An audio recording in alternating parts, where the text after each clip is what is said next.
나는 전능하신 아버지 하나님 천지의 창조주를 믿습니다. 나는 그의 유일하신 아들 우리 주 예수 그리스도를 믿습니다. 그는 성령으로 잉태되어 동정녀 마리아에게서 나시고 본디오 빌라도에게 고난을 받아 십자가에 못 박혀 죽으시고 장사된 지 사흘 만에 죽은 자 가운데도 다시 살아나셨으며 하늘에 오르시어 전능하신 아버지 하나님 우편에 앉아 계시다가 거기로부터 살아있는 자와 죽은 자를 심판하러 오십니다. 나는 성령을 믿으며 거룩한 공교회와 성도의 교제와 죄를 용서받는 것과 몸의 부활과 영생을 믿습니다. 아멘. 우리 찬송가 290장 부르십니다.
오늘 사무엘하 15장 1절부터 12절까지 말씀이 본문입니다. 한 절씩 교독합니다. 그 후에 압살롬이 자기를 위하여 병거와 말들을 준비하고 호위병 50명을 그 앞에 세우니라. 압살롬이 일찍이 일어나 성문 길 곁에 서서 어떤 사람이든지 송사가 있어 왕에게 재판관을 청하러 올 때에 그 사람을 불러 이르되 너는 어느 성읍 사람이냐 하니 그 사람의 대답이 종은 이스라엘 아무 지파에 속하였나이다 하며 압살롬이 그에게 이르기를 보라 내 일이 옳고 바르다마는 내 송사를 들을 사람을 왕께 세우지 아니하셨다 하고 또 압살롬이 이르기를 내가 이 땅에서 재판관이 되고 누구든지 송사나 재판할 일이 있어 내게로 오는 자에게 내가 정의 베풀기를 원하노라 하고 사람이 가까이 와서 그에게 절하려 하면 압살롬이 손을 펴서 그 사람을 붙들고 그에게 입을 맞추니 이스라엘 무리 중에 왕께 재판을 청하러 오는 자들마다 압살롬의 행함이 이와 같아서 이스라엘 사람의 마음을 압살롬이 훔치니라. 4년 만에 압살롬이 왕께 아뢰되 내가 여호와께 소원한 것이 있사오니 청하건대 내가 헤브론에 가서 그 소원을 이루게 하소서.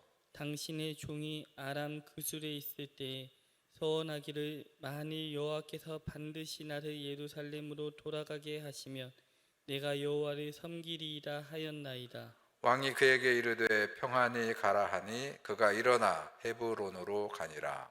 이에 압살롬이 정탐을 이스라엘 모든 지파 가운데에 두루 보내 이르기를 너희는 나팔 소리를 듣거든 곧 말하기를 압살롬이 헤브론에서 왕이 되었다 하라 하니라.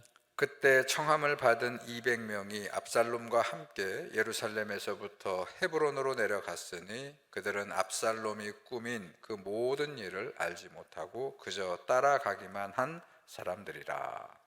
제사 드릴 때에 압살롬이 사람을 보내 다윗의 모사 길로 사람 아히도벨을 그의 성읍 길로에서 청하여 온지라. 반역하는 일이 커감에 압살롬에게로 돌아오는 백성이 많아지니라. 아멘.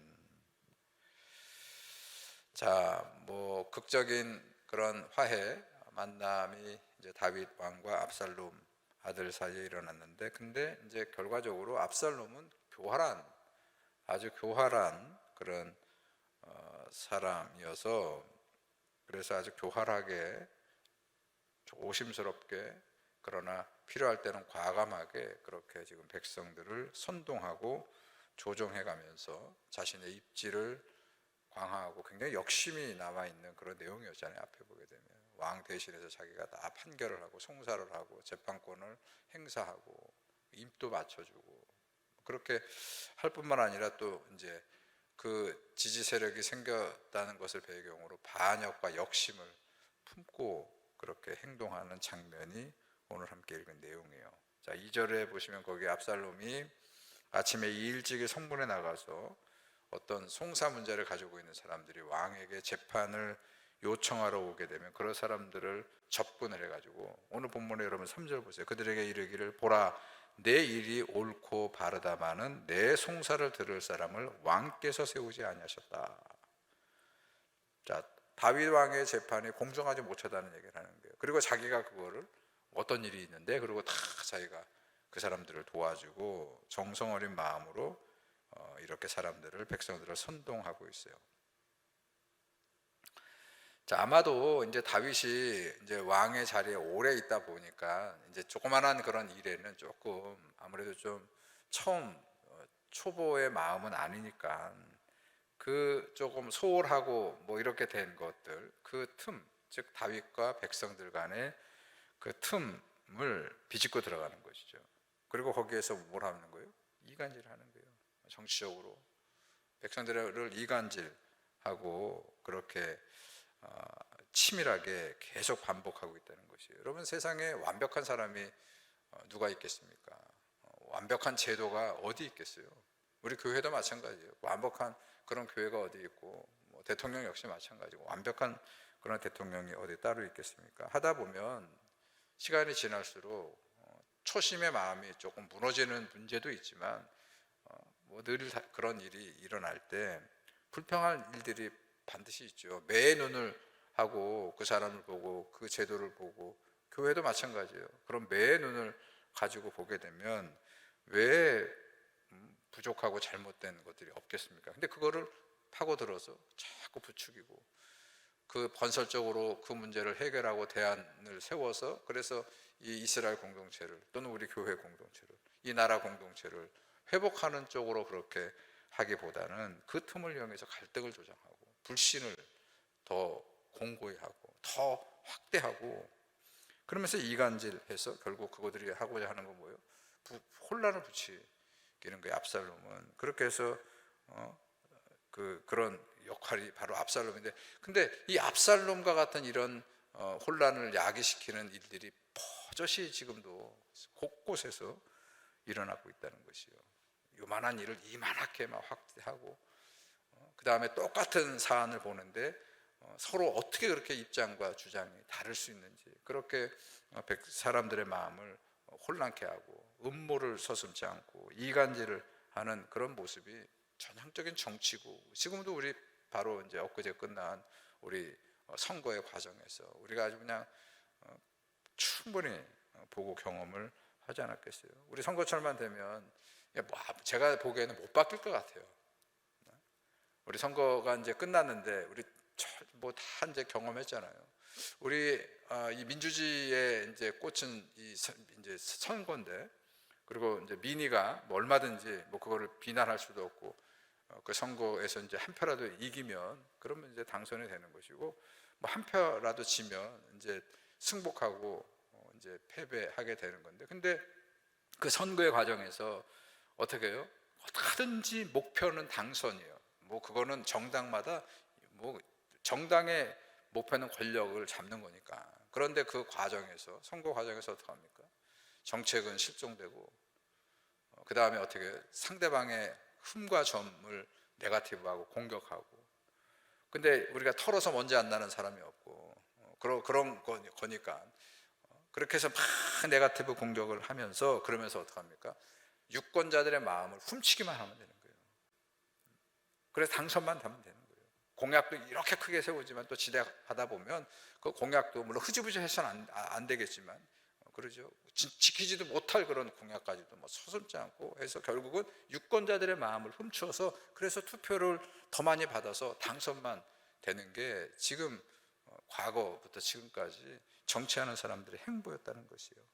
문제는 이런데 매번 넘어간다는 거예요. 속으면서도 속았다고 그러고 손가락을 분지른다고 하면서도 다시 또 넘어가는 게 우리들의 문제라는 것이에요. 여러분 6절 다시 한번 보세요. 그 끝에 이스라엘 사람의 마음을 압살롬이 훔쳤다는 것이에요. 여러분 마음을 한번 보세요. 있으세요? 혹시 여러분들의 마음을 누가 훔쳐가지 않았나? 여러분들의 그런 지금 이 압살롬은 하여간 이스라엘 백성들의 그 혼란을 뜸따서 훔쳤다, 그렇게 되어 있다는 것이죠. 자, 그리고 이제 차근차근 준비를 해가는데 11절을 보시기 바랍니다. 그렇게 민심을 얻고 그때 청함을 받은 200명이 압살롬과 함께 예루살렘에서부터 헤브론으로 내려갔으니 그들은 압살롬이 꾸민 그 모든 일을 알지 못하고 그저 따라가기만 한 사람들이었더라. 여러분 중요해요. 그저 따라가기만 한 사람들 때문에 역사는 이렇게 바뀌고 반란이 일어나고 그렇게 되는 것이라는 것이요. 여러분 여기 200명의 사람들이 몰랐다고 그러잖아요. 이 사람들은 그냥 사람들이 아니에요. 유력한 당시에 유력한 사람들일 것이었어요. 그들은 의도하지 않았지만 압살롬의 반역에 동참 내지는 동조하는 그런 세력이 되었다는 것이에요. 자, 어떻게 이게 가능했느냐? 압살롬을 주목해야 됩니다. 압살롬은 굉장히 치밀하게 준비하는 그런 사람이었어요. 우리 앞에서도 자기의 친동생 다말이 그 이복 형인 암논에게 강간을 당했을 때도 오히려 그거를 막 분기탱천해가지고 막 떠벌리고 막 문제를 만드는 게 아니고 당사자에게도 좀 조심시키고, 자기도 무려 2년 동안을, 그럼 그게 없어졌느냐? 아니요. 그 2년 동안 치밀하게 기회만 되면 저 암논을 죽이려고 하는 그런 준비를 하는 사람이었고요. 여러분 그술 땅에서 돌아와서 망명해서 돌아와가지고 무려 3, 4년을 그렇게 보내면서 어떻게 합니까? 치밀하게 백성들의 마음을 훔치기 위해서 준비하고 그 세력을 모아서 반역을 해나가고, 아주 무서운 사람이에요. 그런 사람이니까 이 200명의 유력한 인사들, 여기에는 뭐 제사장도 있고 장군들도 있고, 이 이스라엘에 사실은 왜 제가 그 유력한 사람들이냐면, 이 사람들은 지금 다윗 왕과를 세워오는데 혁혁한 그런 공을 세웠던 그런 사람들도 하다 보니까 그냥 다 압살롬의 반란에 동참하게 되었다는 것이요. 자, 그래서 결국은 오늘 본문에 그러죠. 군대를 일으켜서 쿠데타를 벌이게 되는데, 얼마나 많은 군인들이, 정치인들이, 제사장들이, 백성들이 이 압살롬을 지지하게 되는지 몰라요. 오죽하면 다윗 왕이 급히 예루살렘에 예루살렘에서 피난길에 올랐겠어요. 피난할 수밖에 없었어요. 자, 그런데 여기에서 빠진 게 있어요. 압살롬이 이렇게 역심을 품고 준비를 치밀하게 해서 반란을 하는 데는 대단한 인물이었지만 뭐가 빠져 있느냐? 하나님이 빠져 있다는 겁니다. 그 압살롬은 전혀 하나님을, 공의로운 하나님을 염두에 두지 않고 있어요. 그리고 이건 더 나아가서 이스라엘의 왕이 되겠다고 선포하고 쿠데타를 했는데 이거는 전혀 하나님의 뜻에 합당하지 않은, 그러니까 하나님의 이름을 더럽히는 그런 일이었다는 것은 압살롬도 몰랐을 거예요. 이 유력한 인사 200명도 몰랐고, 이렇게 적극적으로 지지하는 군인들과 모든 백성들조차도 이게 하나님의 영광을, 하나님의 공의를 더럽히는 일이라는 것을 몰랐다는 것이에요. 여러분, 저는 이번 선거가 끝났습니다만, 그리고 앞으로 우리가 가야 되지만 정말로 우리가 특별히 하나님의 신앙으로 사는 우리 교회와 성도들은, 여러분 이거 정말 우리가 염두에 뒀는가 생각해 봐야 되는 것이에요. 입만 열면 우상이라고 그러고, 다른 이방 종교에 대해서, 우상 종교에 대해서 그렇게 공격적이었는데, 진짜 우리가 이 신천지 전부 다 교회 곳곳마다 신천지 출입 금지라고 하고, 또 우리 이 코로나 초창기 때 이 신천지가 얼마나 무서운 모습을 보였는가를 똑똑히 지켜보면서도 그 문제, 우상을 섬기지 않고 절을 한다고, 그렇게 기독교인이 절한다고 비방하고 하면 안 된다고 했던 목사들이 지금 그런 신천지 문제에 그런 그런 무속 신앙에 있는데 하나도 그 부분에 대해서는 염두에 두지 않고 그냥 오오오 하면서 전부 다 그렇게 우리가 선거하지 않았는지, 하나님의 이름을 욕보이는 것이요, 하나님의 이름을 가장 많이 영광을 얘기하면서 하나님의 이름을 욕보이는 그 세력과 아무 생각 없이 그렇게 하는 우리들의 모습을 성찰해 볼 수 있어야 된다는 것이요. 이번 선거도 끝났습니다. 민심은 두 조각으로 쫙 갈라져 있어요. 바라기는 여러분 지금이라도 뭐 대통령 한 분이 바뀌었다고 온 세상이 바뀌는 거 아니에요. 그리고 윤석열 대통령도 많은 사람들이 뭐 이렇게 하고 싶어서 난리예요. 페이스북을 보면 아니요. 그분도 어쨌든 선한 역할을 하셨던 분이잖아요. 이 무서운 권력 앞에서 자기의 검사권을 가지고 했던 그런 또 정의로운 부분이 분명히 있었던 분이시니까, 바라기는 기도해 주시기는 이 나라를 우리가 걱정과 염려로만 하지 마시고 우리 윤석열 대통령을 통해서 하나님께서 선한 방향으로 이 민족을 통합하고 화합하고 이 어두운 미래를 희망의 미래로 잘 이끌어갈 수 있도록 그렇게 공의로운 하나님이 역사하셔서 함께 도와주시기를 여러분들이 함께 기도하시고 또 간구하는 또 저와 여러분들이 되기를 이 아침에 축원합니다.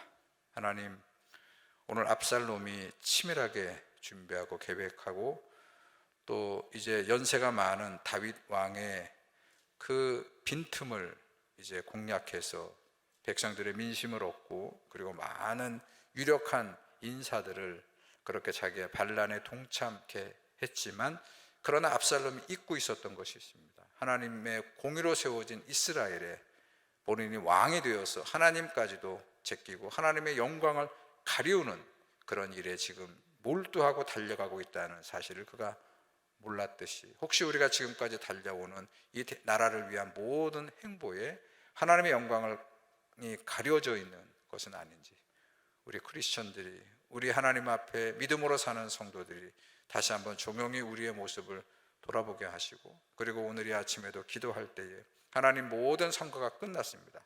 이 민주주의의 꽃은 선거의 결과에 승복하는 것임을 저희들이 깨닫게 하시고, 낙심하지 않게 하시고, 또 너무 기뻐하지 않게 하시고, 이 갈라져 있는 이 민심을 통합하고 미래를 향해서 나갈 수 있도록 의로운 하나님께서 우리 윤석열 대통령, 우리 당선인과 모든 우리 정치인들과 모든 백성들의 마음을 만져주시고 주장하여 주시옵소서.